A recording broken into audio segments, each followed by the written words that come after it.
వాడు స్వామి కొంచెం కొట్టుడు పత్తు సంసారం పెట్టుకుంటుండే అదే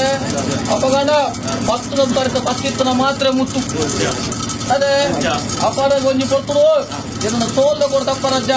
ಜೇಲ್ದ ಕೊಡುന്നത് 19 ಕ್ಯಾತ್ಲ ಬಾಕಿಲು ಮೆರಪಾಯನಜ್ಜ ಇನ್ನ ಧರ್ಮಣೆ ಕುನ್ನೂರು ಮನ್ಬಳ ಕಾಚಾರ ಅದೇ ಅಪ್ಪ ಗಂಧನ ಒಂಜಿ ಕೊಡ್ತರು ಧರ್ಮ ಪ್ರಕಾರ ವಾದೆ ಯಾನು ಕೂಡ ನಪ್ಪಳೆ ಅದೇ ಅವಡೆ ನನ್ನ ಮಿತ್ತಿಗಳ ಜನ ಬೆರೆಸಾಯದ ಬಲ ಅದೇ ಏಳೇಳೆ ದುಶ್ಮನ ಬಡ ಜನ ಬಿಟ್ಟು ಬಲ್ಲದ್ರೆ ಗಂಟ ಈ ಪಾಡ್ಲ ಮನ್ಬಳ ಕಾಚಾರ ಅದೇ ನನ್ನ ಮಿತ್ತಿಲ ಸೋಲ ಕೂಡ ತಪ್ಪಲ ಏನ ಗೇಲ ಕೂಡ ಉಂಟಲ್ಲ ಮನ್ಬಳ ಅವಳೆ ಧರ್ಮ ಪ್ರಕಾರವಾದ ಅಜ್ಜಕ್ಕೂ ನಬ್ಬರೊಂದಿಗೆ ಕೊಟ್ಟಾಜಿಗೆ ಇನ್ನು ಸೋಲು ಕೊಟ್ಟು ತಪ್ಪುವೆ ನಾಳೆ ಕೊಟ್ಟು ಬರ್ತದೆ ಇನ್ನೇನು ಪಗಲ ಮತ್ತಾಚೆ ಉಂಟಿ ಮಾಡ್ಬೋದು